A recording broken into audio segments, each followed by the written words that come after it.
Hey everyone, welcome back. Apologies ahead of time if I look and sound a bit rough today. I'm just barely coming out of a flu that whooped my ass for this past week, so I feel a little rough too. Despite that though, I got a video for you today. We're going to take a look at some of the open world games coming out in 2025. I like big open worlds. They're fun to explore around, so let's see what good ones are coming out this year, yeah? Alright, so I want to start with games that actually have confirmed release dates, and we're going to go in chronological order here. First up, we've got Assassin's Creed Shadows. This is actually launching just a few days from now. The TLDR, this is AC set in feudal Japan, which on premise alone, I'm looking forward to. I can say at least personally, I've been waiting for them to make an Assassin's Creed game in this setting for just about as long as the series has been around, so I'm glad that it's finally here, although it comes at a rather tumultuous period for the company, Ubisoft being seemingly on the cusp of some major shakeup in one form or another. After years of underperforming games and the resulting plummeting stock value, we are now seeing regular talks of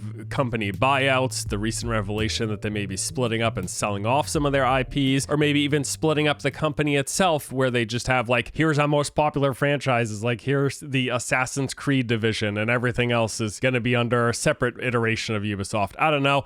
However all of that pans out, I do think Shadows at least looks interesting. The game's going to have a massive seamless open world taking place in, of course, Japan, broken up into multiple districts to explore, each with their own cities, enemy compounds, and secrets. They're going to be going back to the RPG focus as well, including having gear with different rarities. You've got character leveling and skill trees to pick from. The game features two main playable characters, one focused on brute strength and head-to-head combat, where the other is all about stealth, speed, and agility, and you can swap between these two characters as you please while you play through the game. And then beyond the story, you're just going to go around doing all the typical Assassin's Creed stuff. You'll explore the open world, scaling the buildings, infiltrating the strongholds, taking on enemies, collecting loot, etc. And then of course there's going to be some of like the animus modern day stuff as well, which it just always goes over my head because I've not played every single Assassin's Creed game in chronological order. So whenever they do like the real world virtual reality tie-in, I'm just like, okay, I mean, it's, yeah, okay, fine. Shadows is going to include some building and management systems as well. You're going to be able to construct and customize your own home base, getting various perks depending on what you choose. Yeah, I mean, it's looking like Assassin's Creed Japanese edition, basically, which, as I said, is something I've personally wanted for a while for the franchise. So I'm hoping they deliver. Now, online discussions and attitudes about this game have been not great, honestly, for a whole host of reasons. We'll see if any of that is an accurate read of the broader audience.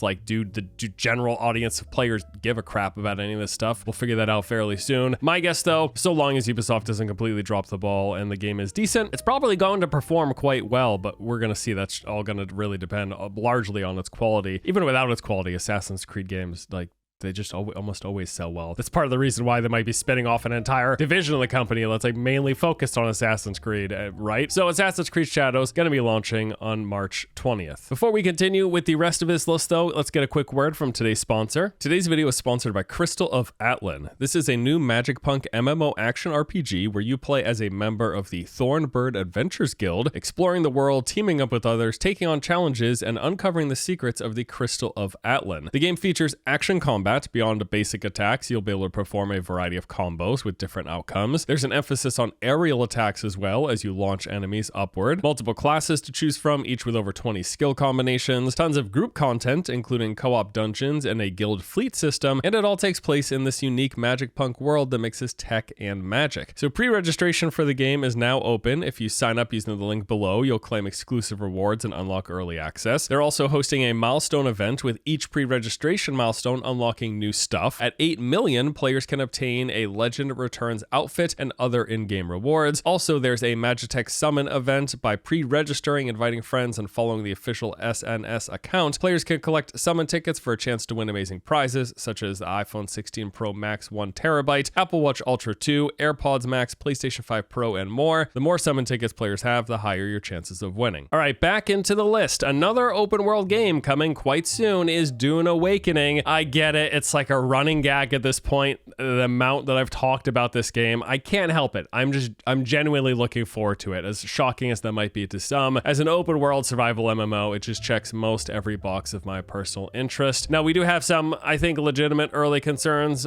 based on what we've seen in terms of how good the game's combat's going to be, and also the overall performance. I think there's especially a big question mark about how the game's performance is going to be in that big end game zone that's supposed to be unlimited number of players, apparently, based on their server structure that they're talking about delivering. They've said they're not going to have phasing or server shards. However many players show up in the deep desert are going to be the number of people you see.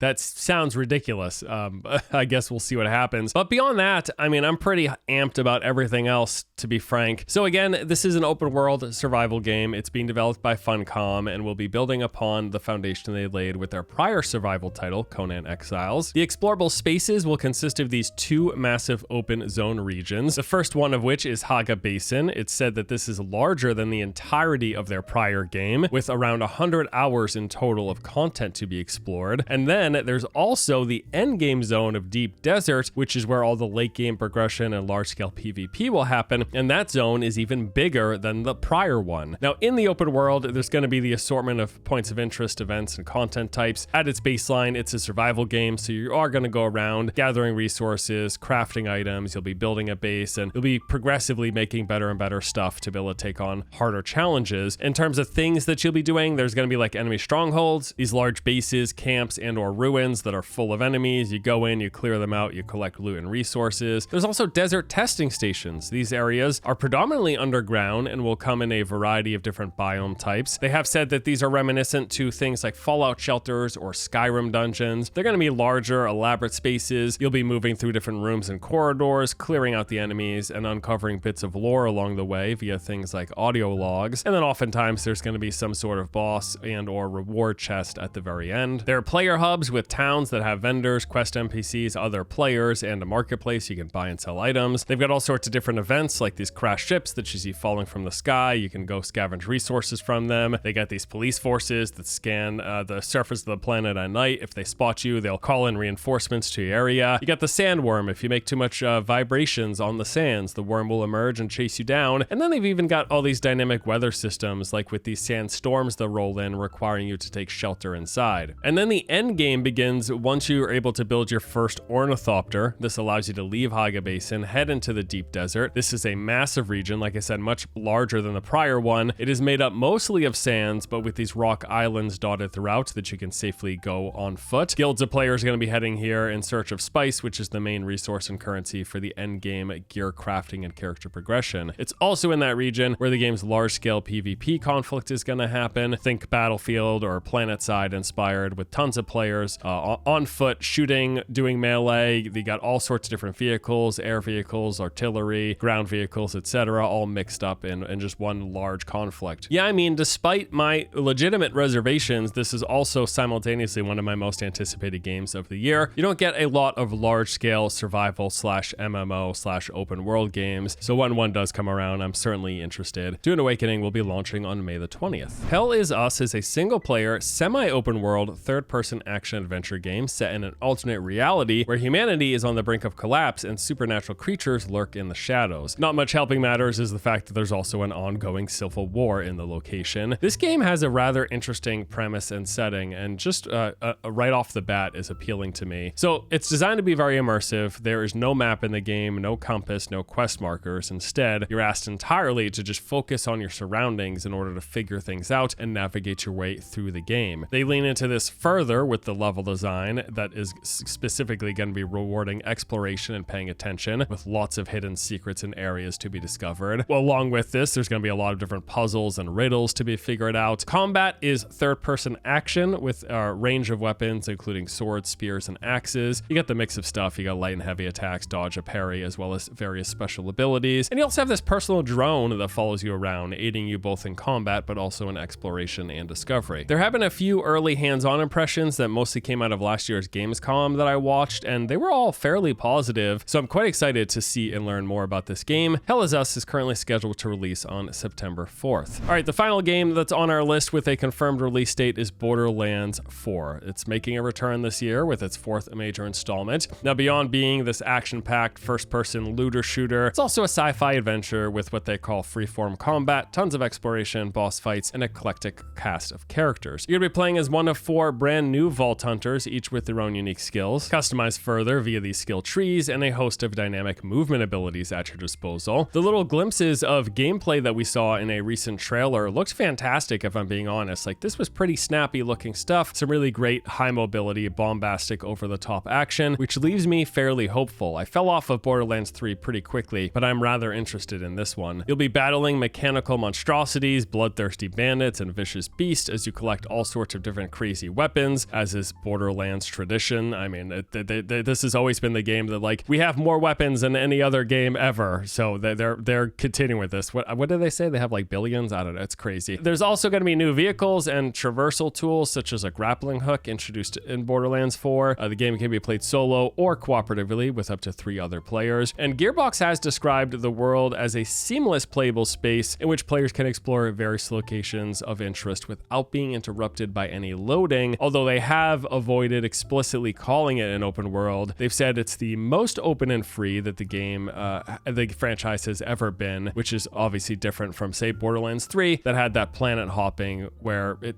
felt a little rough, confined, like you were literally just loading from one planet into another. And the game will also continue, of course, the tradition of Borderlands humor, for better or worse, depending on what you think of it. Borderlands 4 is set to release on September 23rd. All right, now we're going to be moving on to the games that are scheduled for 2025, but as of this recording, they don't have an actual hard set release date. Ghost of Yōtei is a standalone sequel to the 2020 hit Ghost of Tsushima. This one centers around the theme of underdog vengeance, they say. The story set in Hokkaido, Japan in 1603, which is 329 years after the events of the first game. Now, players take control of Atsu, a female warrior who has adopted the persona of the ghost at the dawn of the Edo period. The developers have said that players will have more control over the game's narrative and choices compared to in Ghost of Tsushima, while building on the game's great combat world and exploration. And the initial trailer that they revealed also showed us a few new interesting things, like we saw dual-wielding katanas, flintlock rifles, and even the possible hint at an animal companion based on this interaction with the wolf here. I guess we'll see if that actually turns out to be anything. The game is also anticipated to be larger than Tsushima was, given that the island it takes place on and its relation to the real-world equivalent of the location that Tsushima took place on. It seems like they're aiming for a bigger play space, at least that's the going theory. And we should be getting some diverse zones in this region based on what we've seen so far, at least some large grasslands and tundras with that mountain off in the distance. I mean, the original game was so much beloved, scoring very high marks across the board from users and review critics alike. Although I have seen some disappointment at the protagonist change, I don't care. Beyond that, I'm sure this is going to be a great game if it's even remotely like the first. Like, I just want a good game to play, bro. I don't matter if there's new protagonists to me. All right, next up we got Crimson Desert, a game that I'm very much so looking forward to, although with some slight reservations. This is an open world action RPG from Pearl Abyss, creators of Black Desert Online. While Crimson Desert was initially meant to be a spin-off to BDO, in fact, it was even going to be an MMO. That changed. A lot has changed throughout the development, and now they're going with a mostly single-player focus with some multiplayer elements, open world RPG. That is what Crimson Desert is as of today. Now, we've learned a bit about the game's various systems and features thanks to many trailers, gameplay reveals, and previews over the past couple of years. We know it's going to be a large open world, medieval fantasy game with diverse biomes, points of interest, cities, towns, ruins, and dungeons to explore. There'll be tons of quests and NPCs who need help. You're going to have strongholds full of enemies. There'll be boss battles. And the combat system is pretty interesting because it's like an action combat system, but it also blends like Black Desert with like wrestling grappling moves. Like you can literally grab enemies by the neck and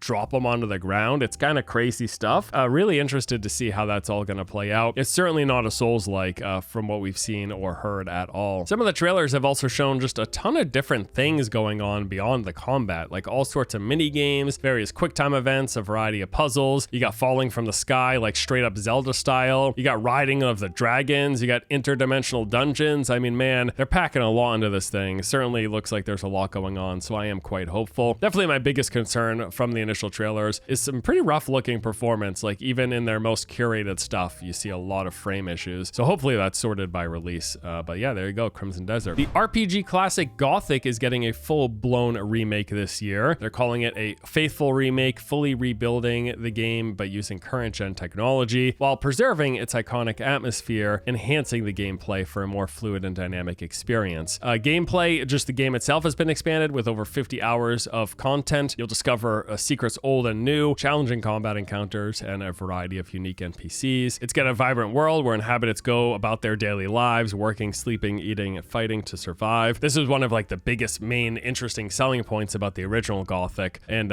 even today, it seems like it's not quite been delivered to the degree we expect from a lot of RPGs. Like they really had like a really interesting, alive feeling world based on the systems that they built. So excited to see this revamped iteration of it. There's a branching story where you will choose which faction to align with from 3 options, and an enhanced combat system. They've modernized it with updates to the core mechanics from the original, offering more fluid and dynamic experience while trying to stay true to the deliberate and tactical roots. Terminator Survivors takes place 4 years after the day humanity nearly perished. Wow. Emerging from a shelter, you're going to be playing as a group of survivors. You can do this either solo or co-op with up to 4 other people, attempting to establish some semblance of society, tasked with scouring the surrounding land for materials, information, other survivors, and key resources in order to build a base of operations for your group. You'll meet iconic characters of the franchise as well as original ones while exploring this meticulously crafted world set in the post-apocalyptic future. You'll explore this open world, collecting materials and survivors to advance your home base, all while having to avoid the pursuit of this indestructible threat. There is combat with weapons and tools for you to attack up close and at range. However, stealth and caution is mainly advised thanks to the,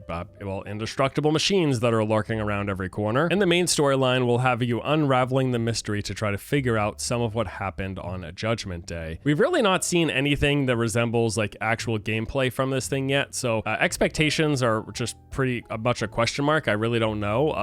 It's basically just been this like cinematic trailer, but beyond that, I mean, it's an interesting premise, right? Like a Terminator Survivor game. Yeah, it makes sense. So we'll see how it pans out. Dying Light the Beast. This is a new zombie smashing game from Techland. Always happy to see one of these. The game takes place primarily in this rural setting of Castor Woods. They refer to this as a tightly crafted open world, which features natural landmarks, small villages, and industrial complexes, all of which offer diverse traversal options, with the series' popular parkour system making a return. And we can also hop on various off-road vehicles, running zombies over with a 4-wheeler, which sounds fun. All of the open world elements will be there, bases to raid for loot, safe houses for rest, towns and camps for talking NPCs. We will once again be playing the role of Kyle Crane, who after 13 years of enduring experiments has escaped, seeking retribution on his captors. In addition to tracking down main targets, the wooded region we'll explore is also full of people and factions, both friendly and foe, along with zombies and other unnamed horrors, which we'll take on with the staple melee combat system. Ranged weapons, including guns, will also play a major role, and we got a few new tools at our disposal thanks to the years of experimentation. Zombie DNA is now mixed with ours, which means, hey, we got some big powers. In fact, we got X-ray vision, we could see through walls, we can even go beast mode, letting us punch and slam our way through massive hordes of zombies, or maybe even some terrain. Time of day is going to be impactful as always. While the sun is up, you're going to be free to roam and explore in relative safety while searching for loot, but once nighttime hits, the darkness brings hordes of much more difficult foes, which can be made easier if you bring some friends along, as the game does have 4-player co-op. All right, and then finally on today's list, we have got Grand Theft Auto 6, which by all accounts is still on track for 2025. Now, back in February, during a quarterly earnings call, we saw Take-Two reiterate the fact that the game is still expected to hit its fall 2025 release. Thing is, they've just been keeping exceedingly quiet about this game, which isn't too uncommon for Rockstar. There's been very little marketing or details to speak of. We just don't know much of anything about the game beyond the fact that it's gonna have all the GTA stuff that we expect carrying over from 5, right? Now, if they indeed still plan to launch this year, I expect things are gonna really start ramping up in terms of marketing and previews at some point this summer. Between events like Summer Games Fest and Gamescom, I'm guessing we'll be hearing and seeing a whole lot more in the coming months. But yeah, beyond that, it's gonna be Grand Theft Auto, right? It's just gonna be more, better, improved, all the open world shenanigans, all the crazy level of detail. It's what we're expecting, along with, of course, the online side of the equation, which no doubt they're putting putting much more emphasis on this time around, given its insane popularity and the amount of money it just freely prints. All right, so that about does it for our look at some of the best looking open world games scheduled to release in 2025. Let me know what you're looking forward to from what's on this list or otherwise.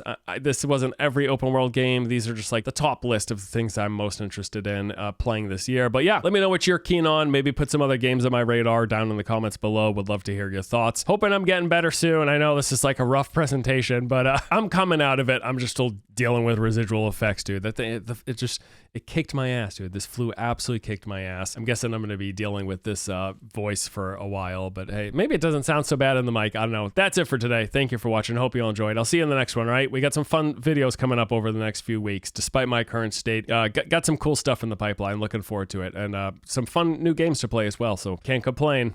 Other than this, can't complain. Thanks, guys. I'll see you next time. Take it easy.